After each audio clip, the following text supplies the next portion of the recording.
بسم اللہ الرحمن الرحیم۔ السلام علیکم۔ ماڈل درسی کتاب اسلامیات لازمی برائے جماعت نہم قومی نصاب 2022 کے مطابق نیشنل بک فاؤنڈیشن وفاقی ٹیکسٹ بک بورڈ اسلام آباد۔ آج ہم باب سوم کا عنوان پڑھنے جا رہے ہیں۔ حضرت محمد رسول اللہ خاتم النبیین صلی اللہ علیہ وآلہ وصحبہ وسلم کا ذوق عبادت۔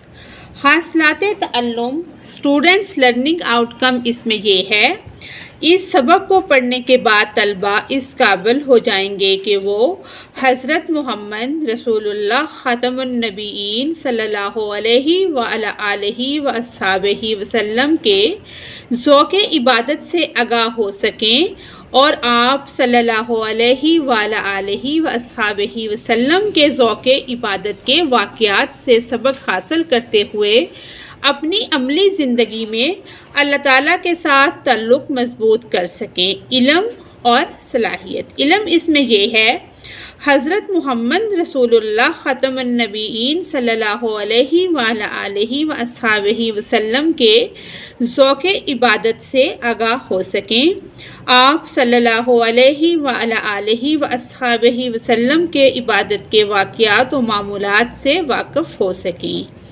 عبادت میں آپ صلی اللہ علیہ وآلہ وصحبہ وسلم کے ذوق و شوق اور خشوع و خضوع کے بارے میں جان سکیں۔ عبادت میں آپ صلی اللہ علیہ وآلہ وصحبہ وسلم کے اعتدال و میانہ روی کے واقعات کا جائزہ لے سکیں۔ صلاحیت۔ عبادت میں آپ صلی اللہ علیہ وآلہ وصحبہ وسلم کے ذوق و شوق خشوع و خضوع کی پیروی کرتے ہوئے اللہ تعالیٰ کا قرب حاصل کر سکیں۔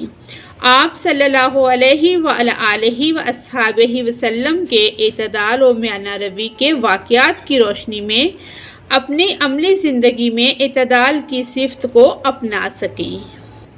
اب ہم اس کی مشق کو حل کرتے ہیں۔ سوال نمبر 1 ہے، مناسب ترین جواب پر ٹھیک کا نشان لگائیں۔ حضرت محمد رسول اللہ خاتم النبیین صلی اللہ علیہ وآلہ وصحبہ وسلم ہر وقت اللہ کا ذکر کرتے رہتے، یہ صحیح جواب ہے۔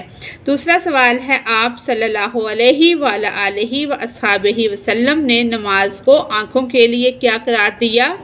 ٹھنڈک، یہ اس کا صحیح جواب ہے۔ آگے سوال نمبر 3 ہے، آپ صلی اللہ علیہ وآلہ وصحبہ وسلم رمضان کے آخری عشرے کی راتوں میں عبادت کے لیے کس کو اٹھاتے تھے؟ گھر کے افراد کو۔ آگے چوتھا سوال ہے، اللہ تعالیٰ کو کون سی عبادت سب سے زیادہ پسند ہے؟ تسلسل والی۔ پانچواں سوال ہے، آپ صلی اللہ علیہ وآلہ وصحبہ وسلم کا ذوق عبادت کئی گنا بڑھ جاتا تھا رمضان میں۔ آگے ہے مختصر۔ سوال نمبر 2 ہے، درج ذیل سوالات کے مختصر جواب تحریر کریں۔ پہلا سوال ہے، آپ صلی اللہ علیہ وآلہ وصحبہ وسلم کے قدمین مبارک کہ آپ کے پاؤں مبارک میں کس وجہ سے ورم آ جاتا کہ پاؤں کیوں سوج جاتے؟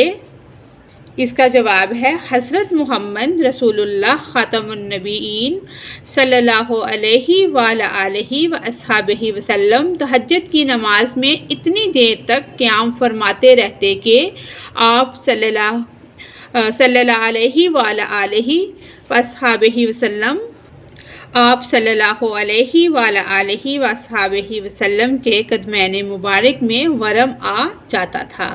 جب حضرت عائشہ رضی اللہ تعالیٰ عنہ نے یہ پوچھا کہ آپ اتنی مشقت کیوں فرماتے ہیں جبکہ اللہ تعالیٰ نے آپ کے اگلے پچھلے گناہ بخش دیے ہیں، اللہ تعالیٰ نے آپ صلی اللہ علیہ وآلہ وصحبہ وسلم کو ہر قسم کے گناہ سے پہلے ہی پاک کر رکھا تھا۔ آپ صلی اللہ علیہ وآلہ وصحبہ وسلم نے فرمایا کہ میں اللہ کا شکر گزار بندہ بننا پسند نہ کروں۔ یہ واقعہ یہ بتاتا ہے کہ اتنی دیر تک تہجد میں قیام فرماتے کہ آپ کے پاؤں مبارک پر ورم آ جاتا، پاؤں سوج جاتے۔ دوسرا سوال ہے سوال نمبر 2، آپ صلی اللہ علیہ وآلہ وصحبہ وسلم کی رات کی نماز کی 2 بڑی خوبیاں کیا تھیں؟ اس کا جواب ہے آپ صلی اللہ علیہ وآلہ وصحبہ وسلم فرض نماز کے ساتھ ساتھ تہجد میں بھی خشوع و خضوع کا بہت اہتمام فرماتے تھے، اور تہجد کی نماز بھی آپ صلی اللہ علیہ وآلہ وصحبہ وسلم کے ذوق عبادت کی آئینہ دار تھی۔ حضرت عائشہ رضی اللہ تعالی عنہ سے آپ کی رات کے بارے میں فرمایا، کسی نے پوچھا تو انہوں نے فرمایا کہ آپ صلی اللہ علیہ وآلہ وصحبہ وسلم کی نماز کی طوالت، اور یعنی کہ جو وہ لمبی نماز پڑھتے ہیں، اور نماز کے حسن کے بارے میں مت پوچھو، یعنی آپ صلی اللہ علیہ وآلہ وصحبہ وسلم کی نماز صرف طویل نہ ہوتی بلکہ اس کے تمام ارکان کی ادائیگی میں ایک حسن ہوتا تھا۔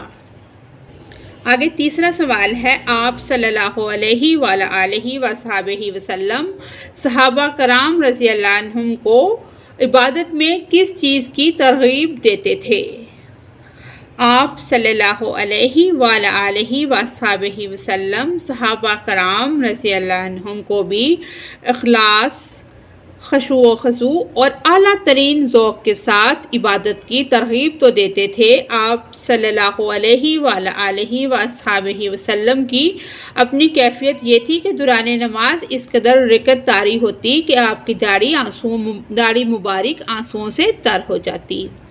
آپ صلی اللہ علیہ وآلہ وصحبہ وسلم کے ایک فرمان عالی شان کا مفہوم یہ ہے کہ خشوع و خضوع کے بغیر رات بھر کی عبادت کرنے والے کو بیداری کے سوا کچھ حاصل نہیں ہوتا، یعنی آپ صحابہ کرام کو بھی خشوع و خضوع اور اعلیٰ ترین ذوق کے ساتھ عبادت کرنے کی ترغیب دیتے تھے۔ آگے چوتھا سوال ہے، آپ صلی اللہ علیہ وآلہ وصحبہ وسلم کے ذوق عبادت میں کس مہینے میں بہت زیادہ اضافہ ہو جاتا تھا اور کیوں؟ 2 چیزیں پوچھی گئی ہیں، ایک تو مہینہ پوچھا گیا ہے کہ کس مہینے میں عبادت زیادہ ہوتی تھی اور کیوں ہوتی تھی۔ اس کا جواب ہے آپ صلی اللہ علیہ وآلہ وصحبہ وسلم رمضان المبارک میں عام دنوں سے بھی زیادہ، یعنی آپ صلی اللہ علیہ وآلہ وصحبہ وسلم کا ذوق عبادت پورا سال ہی قائم رہتا، لیکن رمضان المبارک میں اس ذوق میں کئی گنا اضافہ ہو جاتا تھا، جب جبرائیل رضی اللہ تعالی عنہ لکھا ہوا ہے، جبرائیل علیہ السلام ہر رات آپ صلی اللہ علیہ وآلہ وصحبہ وسلم کے ساتھ قرآن کریم کا ورد کرنے کے لیے حاضر ہوتے تھے۔ صحیح بخاری کی یہ حدیث ہے۔ رمضان کی عبادت کے ذوق کا بھی اعلیٰ ترین زمانہ آخری عشرہ ہوتا تھا کہ اس عشرے میں آپ صلی اللہ علیہ وآلہ وصحبہ وسلم کے خشوع و خضوع میں باقی دنوں اور رمضان المبارک کے پہلے 20 دنوں سے بھی زیادہ اضافہ ہو جاتا تھا، اور آپ صلی اللہ علیہ وآلہ وصحبہ وسلم آخری عشرے میں رات بھر جاگتے رہتے تھے اور اپنے گھر والوں کو بھی جگاتے تھے اور عبادت میں بہت اہتمام اور ذوق کے ساتھ لگے رہتے تھے۔ سوال نمبر 5 ہے، حضور اکرم صلی اللہ علیہ وآلہ وصحبہ وسلم کی عبادت میں خشوع و خضوع کی کیفیت کیا ہوتی تھی؟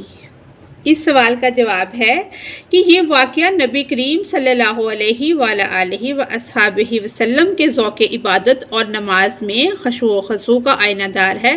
وہ کون سا واقعہ ہے؟ یہ والا جو ہم نے پہلے سوال میں پڑھا ہے، یہ بھی ہم اس میں کوٹ کریں گے اور یہ بھی کر دیں گے کہ آپ صلی اللہ علیہ وآلہ وصحبہ وسلم کو اللہ تعالیٰ نے عبادت کا خصوصی ذوق عطا فرمایا تھا، اور قرآن کریم میں اللہ تعالیٰ نے جا بجا آپ صلی اللہ علیہ وآلہ وصحبہ وسلم کی عبادت کے ذوق و شوق اور خشوع و خضوع کا تذکرہ فرمایا ہے۔ آپ صلی اللہ علیہ وآلہ وصحبہ وسلم کا قلب مبارک تو ہر وقت اللہ کی یاد سے معمور رہتا ہی تھا۔ آپ صلی اللہ علیہ وآلہ وصحبہ وسلم کی زبان مبارک اور آپ صلی اللہ علیہ وآلہ وصحبہ وسلم کا جسم اطہر بھی اللہ تعالیٰ کے ذکر اور عبادت میں مصروف رہتا تھا۔ حضرت عائشہ رضی اللہ تعالی عنہا فرماتی ہیں کہ آپ صلی اللہ علیہ وآلہ وصحبہ وسلم ہر حال میں اللہ تعالیٰ کا ذکر فرماتے تھے۔ سوال نمبر 3 ہے، درج ذیل سوالات کے تفصیلی جواب تحریر کریں۔ پہلا سوال ہے، آپ صلی اللہ علیہ وآلہ وصحبہ وسلم کے ذوق عبادت پر تفصیلی نوٹ لکھیں۔ اور دوسرا سوال ہے، آپ صلی اللہ علیہ وآلہ وصحبہ وسلم کے نماز کے ذوق کے حوالے سے آپ کے معمولات کا جائزہ پیش کریں۔ ان دونوں سوالوں کا جواب آپس میں تھوڑا ملتا جلتا ہے، لیکن جب ہم اس کا جواب پڑھیں گے تو تھوڑی سی چینج کر کے دونوں کے مطابق اس کو لے آئیں گے۔ اس کا جواب ہے نماز کا ذوق نبوی اور رمضان المبارک میں ذوق عبادت، جو کہ پہلے سوال میں پوچھا گیا ہے۔ ذوق عبادت نماز بھی عبادت ہی ہوتی ہے، اس طرح سے ہم اس کو بھی ساتھ ایڈجسٹ کریں گے اور اس کو بھی۔ آپ صلی اللہ علیہ وآلہ وصحبہ وسلم کو اللہ تعالیٰ نے تمام عبادات میں خشوع و خضوع کا خصوصی ذوق عطا فرما رکھا تھا، اور ان میں سب سے نمایاں نماز تھی۔ آپ صلی اللہ علیہ وآلہ وصحبہ وسلم نماز کی ادائیگی بہت ہی اعلیٰ ذوق سے فرماتے تھے۔ آپ صلی اللہ علیہ وآلہ وصحبہ وسلم کو نماز سے اس قدر محبت تھی کہ آپ صلی اللہ علیہ وآلہ وصحبہ وسلم حضرت بلال رضی اللہ تعالی عنہ کو فرماتے تھے کہ اے بلال، ہمیں نماز کے ذریعے راحت پہنچاؤ۔ اسی طرح ایک موقع پر آپ صلی اللہ علیہ وآلہ وصحبہ وسلم نے نماز کو اپنی آنکھوں کی ٹھنڈک قرار دیا۔ آپ صلی اللہ علیہ وآلہ وصحبہ وسلم فرض نماز کے ساتھ ساتھ تہجد میں بھی خشوع و خضوع کا بہت اہتمام فرماتے تھے، اور تہجد کی نماز بھی آپ صلی اللہ علیہ وآلہ وصحبہ وسلم کے ذوق عبادت کی آئینہ دار تھی۔ حضرت عائشہ رضی اللہ تعالی عنہا نے آپ کی رات کے نماز کے بارے میں فرمایا کہ آپ صلی اللہ علیہ وآلہ وصحبہ وسلم کی نماز کی طوالت اور نماز کے حسن کے بارے میں مت پوچھو، یعنی آپ صلی اللہ علیہ وآلہ وصحبہ وسلم کی نماز صرف طویل نہ ہوتی تھی، بلکہ اس کے تمام ارکان کی ادائیگی میں ایک حسن ہوتا تھا۔ رمضان المبارک میں ذوق عبادت، آپ صلی اللہ علیہ وآلہ وصحبہ وسلم کا ذوق عبادت پورا سال ہی قائم رہتا، لیکن رمضان المبارک میں اس ذوق میں کئی گنا اضافہ ہو جاتا تھا، جب حضرت جبریل علیہ السلام ہر رات آپ صلی اللہ علیہ وآلہ وصحبہ وسلم کے ساتھ قرآن کریم کا دور کرنے کے لیے حاضر ہوتے تھے۔ رمضان کی عبادت کے ذوق کا بھی اعلیٰ ترین زمانہ آخری عشرہ ہوتا تھا کہ اس عشرے میں آپ صلی اللہ علیہ وآلہ وصحبہ وسلم کے خشوع و خضوع میں باقی دنوں اور رمضان المبارک کے پہلے 20 دنوں سے بھی زیادہ اضافہ ہو جاتا تھا، اور آپ صلی اللہ علیہ وآلہ وصحبہ وسلم آخری عشرے میں رات بھر جاگتے رہتے تھے اور اپنے گھر والوں کو بھی جگاتے تھے، اور عبادت میں بہت اہتمام اور ذوق کے ساتھ لگے رہتے تھے۔ آپ صلی اللہ علیہ وآلہ وصحبہ وسلم صحابہ کرام رضی اللہ عنہم کو بھی اخلاص، خشوع و خضوع اور اعلیٰ ترین ذوق کے ساتھ عبادت کی ترغیب تو دیتے تھے۔ آپ صلی اللہ علیہ وآلہ وصحبہ وسلم کی اپنی کیفیت یہ تھی کہ دوران نماز اس قدر رکت طاری ہوتی کہ آپ کی داڑھی مبارک آنسوؤں سے تر ہو جاتی۔ آپ صلی اللہ علیہ وآلہ وصحبہ وسلم کے ایک فرمان عالی شان کا مفہوم یہ ہے کہ خشوع و خضوع کے بغیر رات بھر کی عبادت کرنے والے کو بیداری کے سوا کچھ حاصل نہیں ہوتا۔ نماز، روزہ اور دیگر بدنی عبادات ہوں یا صدقہ، زکوٰۃ اور خلق خدا کی مدد کرنے کے مالی عبادات ہوں۔ اس حوالے سے آپ صلی اللہ علیہ وآلہ وصحبہ وسلم صحابہ کرام رضی اللہ عنہم کو مختلف بدنی اور مالی عبادات اور ذکر و اذکار کے فضائل بھی بیان فرماتے تھے تاکہ صحابہ کرام رضی اللہ عنہم کو عبادت کا شوق پیدا ہو۔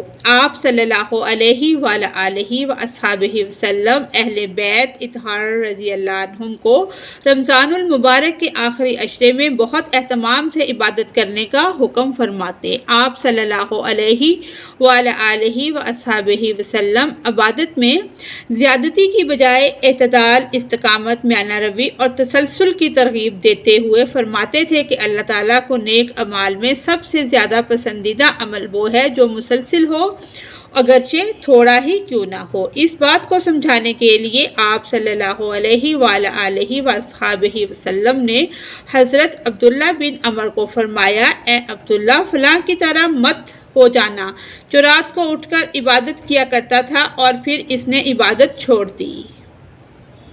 تیسرا اور آخری سوال ہے، آپ صلی اللہ علیہ وآلہ وصحبہ وسلم کے ذوق عبادت کے اسوہ حسنہ کو ہم اپنی بدنی اور مالی عبادات میں کیسے اور کہاں کہاں عمل میں لا سکتے ہیں؟ اس کا جواب ہے، حضرت محمد صلی اللہ علیہ وآلہ وصحبہ وسلم کے ذوق عبادت اور اسوہ حسنہ کو ہم اپنی بدنی اور مالی عبادات میں شامل کر کے اپنی زندگی کو اسلام کے مطابق گزار سکتے ہیں اور دنیا و آخرت میں کامیابی حاصل کر سکتے ہیں۔ بدنی عبادات میں اسوہ حسنہ کی پیروی۔ بدنی عبادات میں اسوہ حسنہ کی پیروی مندرجہ ذیل طریقے سے کی جا سکتی ہے۔ سب سے پہلے ہے نماز میں خشوع و خضوع۔ حضرت محمد صلی اللہ علیہ وآلہ وصحبہ وسلم نماز میں بہت زیادہ خشوع و خضوع اختیار کرتے تھے۔ ہم بھی کوشش کریں کہ اپنی نمازوں میں مکمل توجہ اور اللہ تعالیٰ کی یاد میں ڈوب کر نماز ادا کریں۔ روزے کی حالت میں صبر۔ حضرت محمد صلی اللہ علیہ وآلہ وصحبہ وسلم روزہ کی حالت میں صبر و تحمل کا مظاہرہ فرماتے۔ ہم بھی روزے کی حالت میں صبر کا دامن تھامیں، غصہ اور جھگڑے سے پرہیز کریں۔ تہجد کی پابندی۔ حضرت محمد صلی اللہ علیہ وآلہ وصحبہ وسلم رات کی عبادت یعنی تہجد کو باقاعدگی سے ادا فرماتے تھے۔ ہم بھی اس سنت کو اپناتے ہوئے تہجد کی عادت ڈال سکتے ہیں۔ وضو اور طہارت کا خیال۔ حضرت محمد صلی اللہ علیہ وآلہ وصحبہ وسلم ہمیشہ پاکیزگی کو ترجیح دیتے، وضو اور طہارت کا خیال رکھتے۔ ہم بھی اسوہ حسنہ کو اپناتے ہوئے صفائی و پاکیزگی کا خیال رکھیں، کیونکہ یہ حدیث بھی ہے، صفائی نصف ایمان ہے۔ آگے ہے مالی عبادات میں اسوہ حسنہ۔ صدقہ و خیرات۔ حضرت محمد صلی اللہ علیہ وآلہ وصحبہ وسلم بہت زیادہ صدقہ و خیرات کرتے۔ ہم بھی اپنی مالی حیثیت کے مطابق صدقہ اور خیرات کریں تاکہ غریبوں اور حاجت مندوں کی مدد ہو سکے۔ آگے ہے زکوٰۃ کی ادائیگی۔ حضرت محمد صلی اللہ علیہ وآلہ وصحبہ وسلم زکوٰۃ کی ادائیگی کا خاص خیال رکھتے تھے۔ ہم بھی زکوٰۃ کے فرض کو سمجھیں اور خوشی خوشی ادا کریں تاکہ معاشرے میں انصاف اور مساوات قائم ہو سکے۔ آگے ہے قرض حسنہ دینا۔ حضرت محمد صلی اللہ علیہ وآلہ وصحبہ وسلم لوگوں کو قرض حسنہ دیا کرتے تھے۔ ہم بھی اسوہ حسنہ کو اپناتے ہوئے دوسروں کی مدد کریں، خاص طور پر ایسے لوگوں کی جو مالی مشکلات کا شکار ہوں۔ حرام مال سے بچنا۔ حضرت محمد صلی اللہ علیہ وآلہ وصحبہ وسلم نے ہمیشہ حلال روزی پر زور دیا۔ ہم بھی کوشش کریں کہ حرام مال سے بچیں اور حلال ذرائع سے کمائیں۔ ان عملی اقدامات کے ذریعے ہم حضرت محمد صلی اللہ علیہ وآلہ وصحبہ وسلم کے ذوق عبادت اور اسوہ حسنہ کو اپنی زندگیوں کا حصہ بنا سکتے ہیں۔ یہ ہمیں نہ صرف دنیا میں سکون اور خوشحالی عطا کریں گے بلکہ آخرت میں بھی کامیابی کا ذریعہ بنیں گے۔ وما علینا الا البلاغ۔ اسی کے ساتھ ہی ہماری آج کی ویڈیو مکمل ہوتی ہے۔ اگر آپ کو میری ویڈیو سے کوئی رہنمائی مل رہی ہے تو میری ویڈیو کو لائک اور میرے چینل کو سبسکرائب کریں۔ تھینکس